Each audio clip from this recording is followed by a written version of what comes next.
नमस्कार, मैं हूं पवन त्यागी। कर्नाटक के रिजल्ट के बाद विपक्ष में आपस में फूट होती दिखाई दे रही है। जो विपक्ष अभी तक इस तैयारी में था कि राहुल गांधी को अलग थलग करके कोई एक नया चेहरा ऐसा लाया जाए जो कि प्रधानमंत्री फेस हो, जिसमें नीतीश बाबू बिहार से निकले, ममता बनर्जी पश्चिम बंगाल से ताल ठोक रही थी।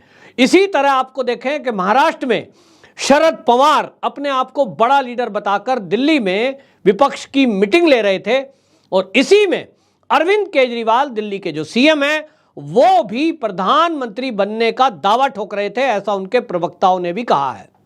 लेकिन जैसे ही कर्नाटक के चुनाव आए तो अब ये सारा जो समीकरण है वो बदलता दिखाई दे रहा है, और ममता बनर्जी की पहली प्रतिक्रिया इस पर आई है। ममता बनर्जी ने कर्नाटक चुनाव को देखते हुए बाकायदा मीडिया में संबोधित करते हुए कांग्रेस को यह कहा कि देखिए, हमने कांग्रेस को कर्नाटक के चुनाव में मदद की है और अब पश्चिम बंगाल में कांग्रेस को चाहिए कि वो हमारी मदद करे और हमारे सामने अपने कैंडिडेट ना उतारे। मतलब साफ है कि ममता बनर्जी अब अकेले भारतीय जनता पार्टी से भिड़ने में डर गई है। उनको डर सता रहा है कि जिस तरह से 14 से लेकर 19 में सीटें घटी, कहीं ऐसा ना हो कि इस बार 2024 के लोकसभा चुनाव में ममता बनर्जी पश्चिम बंगाल से साफ हो जाए। साफ मतलब और सीटों में उनके जो घटोतरी होगी, यह साफ साफ दिखाई दे रहा है, क्योंकि पश्चिम बंगाल में दीदी के नाम जो सरकार में रहते हुए भ्रष्टाचार के दाग लगे हैं, वो दाग आसानी से धुलने वाले नहीं हैं। 2014 और 2019 की अगर तुलना करें तो आपको बता दूं, 2014 में भारतीय जनता पार्टी को मात्र 2 सीट मिली थी। 2019 में यही सीट 2 से बढ़कर भारतीय जनता पार्टी की 18 हो गई। यह बता रहा है कि भारतीय जनता पार्टी का आधार कितना बड़ा। विधानसभा चुनाव होते हैं तो विधानसभा चुनाव का भी रिजल्ट इसी तरह रहा कि 3 से बढ़कर 77 पर भारतीय जनता पार्टी पहुंच गई। और आज के समय में भारतीय जनता पार्टी पश्चिम बंगाल में जिस तरह से अग्रेसिव है, यह निश्चित जानिए कि टीएमसी को 33 से 22, यानी लगभग आप देख ही रहे हैं कि 33 से 22 में 11 सीटों की कमी ये ममता बनर्जी को हुई है। और अब उनको लग रहा है कि कहीं 1 या 2 सीट पर ना सिमट जाए, और ये होगा क्योंकि यहां कांग्रेस की स्थिति क्या है। कांग्रेस की 4 सीटें थी 2014 में, 2019 में वो 2 रह गई। ये भारतीय जनता पार्टी को जो गेन हुआ है, ममता बनर्जी अच्छे से समझ रही है कि वो तो प्रधानमंत्री का चेहरा बनने का सोच रही थी, लेकिन उनको लग गया कि अब जिस तेजी से ये सीटें घटी हैं, 2024 में टीएमसी को 1 से 2 सीट मिलने का अनुमान है। अब 1-2 सीट मिलेगी, ज्यादा 5 सीट मिलेगी, तो उनको लग रहा है कि प्रधानमंत्री की जो दावेदारी है वो तो कहीं हो नहीं सकती।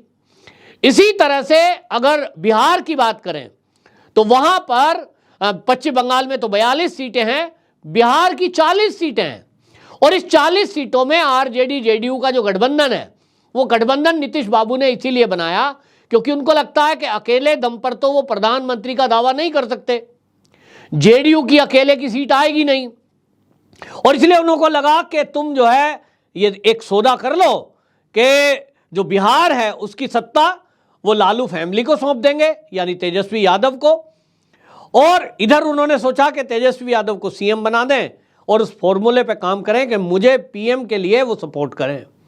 उनको लगता था कि इस तरह से कर सकते हैं, लेकिन अब उन्होंने भी जैसे ही कर्नाटक का रिजल्ट आया, पहले हिमाचल का रिजल्ट आया, अब समीकरण बदलते दिख रहे हैं, तो उनके भी सुर बदल गए हैं, और वो अब जाकर के कहां मिल रहे हैं, तो महाराष्ट्र में उद्धव ठाकरे और शरद पवार से मिल रहे हैं। यानी उनको लगता है कि शरद पवार एक बड़ा चेहरा हो सकते हैं जो भारतीय जनता पार्टी के मोदी के सामने लड़ सकते हैं और कुछ कमाल कर सकते हैं। तो गुट बिल्कुल साफ दिखाई दे रहा है। यहां तीसरा जो मोर्चा है वो तीसरा मोर्चा आम आदमी पार्टी के रूप में है, और आम आदमी पार्टी अभी भी ना तो वो शरद पवार से कोई बात हो रही है, ना वो ममता बनर्जी से कोई बात हो रही है इस तरह की, और कांग्रेस के साथ जाएंगे अभी कहना मुश्किल है। यानी अरविंद केजरीवाल अपनी योजना पर काम कर रहे हैं, और वो ये कि अरविंद केजरीवाल ये जरूर चाहेंगे कि प्रधानमंत्री का चेहरा बनकर 2024 के चुनाव में वो सबके सामने हो, बाकी लोग उनके पीछे हों। लेकिन अरविंद केजरीवाल का भी ये सपना सपना ही रहने वाला है, क्योंकि अब आपको बताएं कि हिमाचल के बाद जो कर्नाटक का रिजल्ट आया है, कांग्रेस का जो आईटी सेल है वो राहुल गांधी को महामानव के रूप में पहले से प्रोजेक्ट कर ही रहा था। अब वो शुरू हो गया है कि देखिए राहुल गांधी का चमत्कार, राहुल गांधी की भारत जोड़ो यात्रा का कमाल, कर्नाटक का रिजल्ट ऐसा आ गया, कर्नाटक का रिजल्ट वैसा आ गया, प्रियंका गांधी वाड्रा न वो देखिए उनका चमत्कार, कितनी रैली करी, जीत गए। ये चर्चा नहीं करते हैं कांग्रेसी कि राहुल गांधी तो हिमाचल में प्रचार के लिए गए ही नहीं थे, कर्नाटक में भी उस अग्रेसिव रूप में उन्होंने प्रचार नहीं किया। वहां जिस प्रियंका गांधी वाड्रा को कांग्रेस ने आगे रखा था कर्नाटक चुनाव में, वो प्रियंका गांधी वाड्रा एक्चुअल में तो उत्तर प्रदेश की प्रभारी है, और उत्तर प्रदेश की प्रभारी के नेतृत्व में नगर निकाय का उत्तर प्रदेश का चुनाव होता है। 17 उत्तर प्रदेश के मेयर में 17 के 17 भारतीय जनता पार्टी के जीत जाते हैं, कांग्रेस का सुपड़ा साफ। तो क्या ये जो कांग्रेस का सफाया है उत्तर प्रदेश से, इसके लिए प्रियंका गांधी वाड्रा जिम्मेदार नहीं है, इसके लिए राहुल गांधी जिम्मेदार नहीं है? उस पर चर्चा नहीं करेंगे। अभी जब पंजाब का रिजल्ट आया, दिल्ली का नगर निगम का चुनाव आया, उसके बाद पंजाब के नतीजों के बाद आम आदमी पार्टी के प्रवक्ता दावा कर रहे थे कि अगर कोई एक पढ़ा लिखा चेहरा है वो तो अरविंद केजरीवाल है, वही भारतीय जनता पार्टी को रोक सकते हैं। और देखिए गुजरात में भी उनको 13% वोट मिला है, गोवा में भी उन्होंने चुनाव लड़ा है ठीक से।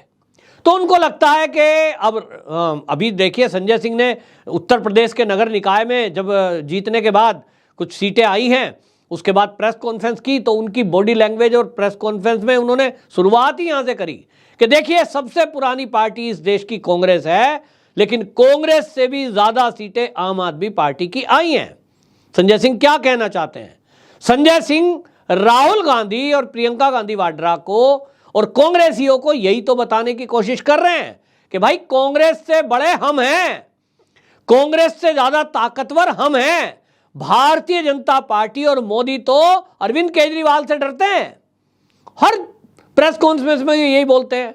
कुल मिलाकर के ये जो विपक्ष है ये एकता की बात करता है, लेकिन अब ये चारों दिशाओं में फूटता नजर आ रहा है। एक तरफ अरविंद केजरीवाल हैं जिनको लगता है अभी भी कि हम अलग चलेंगे और बाकी लोग हमारा सपोर्ट करेंगे। अरविंद केजरीवाल मिलते हैं, जाकर के वो उद्धव ठाकरे से मिले हैं, महाराष्ट्र में खुद जाकर के मिल के आए, ममता दीदी से भी मिले हैं, लेकिन उनके मिलने मुलाकात का मतलब यही है, वो एक ही लैंग्वेज इस्तेमाल करते हैं, पढ़े लिखे हैं ना। तो वो कहते हैं देखिए मोदी जी को 2024 में हटाना बड़ा जरूरी है। जिस तरह से ईडी और सीबीआई का दुरुपयोग हो रहा है, वो दुरुपयोग शब्द बोलते हैं, हालांकि पहली बार देश देख रहा है कि ईडी और सीबीआई का उपयोग हो रहा है और बड़े बड़े भ्रष्टाचारी जेल के अंदर बंद हैं। लेकिन वो कहते हैं कि भाई ये तो ईडी और सीबीआई रहेगी, इसी तरह यदि काम करेगी तो 2024 के बाद तो हम में से कोई बाहर रहेगा ही नहीं, सबको जेल में डाल देंगे मोदी जी। और इसलिए क्या करो, सब एक हो जाओ। अब एक होने में पीएम कौन बनेगा अभी बोलते नहीं है, लेकिन प्रेस कॉन्फ्रेंस में उनके प्रवक्ता जरूर खोलते हैं, नेता नहीं बोलते, प्रेस कॉन्फ्रेंस में खोलते हैं। तो एक गुट हो गया अरविंद केजरीवाल, वो तो गुट है, उनके साथ कौन आएगा ये अभी देखने की बात होगी। लेकिन अभी तक वामपंथी दल जो हैं वो जरूर उनके साथ रहेंगे, ऐसा माना जा रहा है। दूसरी तरफ ममता बनर्जी हैं जो कर्नाटक चुनाव के पहले तक, रिजल्ट आने के पहले तक ये दावा ठोक रही थी कि हम तो जी एकला चलेंगे, हम किसी का साथ नहीं लेंगे, हम अपने आप में एक ताकत है, हमने मोदी को रोक दिया और पश्चिम बंगाल में हमने जो किया हम पूरे देश में करेंगे। और कई राज्यों में उन्होंने प्रतिनिधि उतारे भी। हमने देखा है कि जिस तरह से टीएमसी ने, यहां तक कि उत्तर प्रदेश के चुनाव में भी, महाराष्ट्र में भी, ये बता रहा था, उनकी इच्छा दिखा रही थी कि भाई किस तरह से वो अभी हाल ही में नॉर्थ ईस्ट में जो चुनाव हुए हैं उसमें भी ममता दीदी ने जो अपने कैंडिडेट उतारे, उसका मतलब यही था कि राष्ट्रीय पार्टी के तौर पर हम जो है पूरे देश में अपने कैंडिडेट उतारेंगे। ये बात अलग है कि वोट नहीं मिला और उसके कारण राष्ट्रीय पार्टी की मान्यता भी उनको नहीं मिली। लेकिन दीदी के सपने चूर एक तो वहां से हुए कि उनकी राष्ट्रीय जो पार्टी थी उसकी सदस्यता खत्म हो गई और वो केवल एक क्षेत्रीय पार्टी बनकर रह गई। अब क्षेत्रीय पार्टी बनकर रह गई तो दीदी की सुर बदल गए और अब दीदी कह रही हैं कि जो क्षेत्रीय पार्टी हैं भाई, जहां जिसका वर्चस्व है वहां उसका साथ मिलकर लड़ें, उसका साथ मिलकर दें और क्षेत्रीय पार्टी भाजपा को अपने क्षेत्र में रोक सकती हैं। तो दीदी के सुर बदल गए क्योंकि राष्ट्रीय पार्टी अब नहीं रही, तो वो कांग्रेस को और अरविंद केजरीवाल को, वो शरद पवार को, वो जो है नीतीश बाबू को जो संदेश दे रही हैं, वो क्या बोला उन्होंने? ममता बनर्जी ने बोला जहां भी कोई क्षेत्रीय राजनीतिक दल मजबूत होता है वहां बीजेपी नहीं लड़ सकती। जो दल किसी क्षेत्र विशेष में मजबूत है उन्हें मिलकर लड़ना चाहिए। मैं कर्नाटक में कांग्रेस का समर्थन कर रही हूं, लेकिन उसे बंगाल में मेरे खिलाफ नहीं लड़ना चाहिए। यानी दीदी साफ कह रही हैं कि देखिए, मैं राष्ट्रीय पार्टी तो टीएमसी रही नहीं, तो अब हम क्षेत्रीय पार्टी हैं और क्षेत्र में हम मजबूत हैं। तो कांग्रेस से वो ये चाह रही हैं कि पश्चिम बंगाल में उनका कैंडिडेट कोई उनके सामने ना उतरे। तो कांग्रेस ने ये किया भी है। कांग्रेस ने अभी गुजरात और जो हिमाचल के चुनाव हुए हैं उसमें बिना घोषित किए आम आदमी पार्टी से समझौता किया है। तो अब ये देखना होगा कि दीदी से क्या कांग्रेस इसी तरह कोई समझौता करेगी या दीदी पश्चिम बंगाल में घटती हुई लोकप्रियता, भ्रष्टाचार, हिंसा, अपराध और जिस तरह के वहां कारनामे हो रहे हैं, आतंकी एक्टिविटी हो रही है और जो घुसपैठ का मुद्दा है, उस पर 2024 के लोकसभा चुनाव में जो मेरा आकलन है वो तो ये कह रहा है कि अब पश्चिम बंगाल की जनता का टीएमसी से मोह भंग हो चुका है और अब जो चुनाव होगा 2024 में वहां त्रिकोणीय मुकाबला होगा।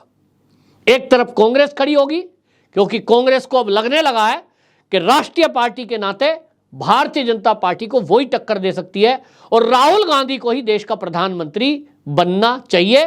तो वो उस कोशिश में अब कांग्रेस लग गई है।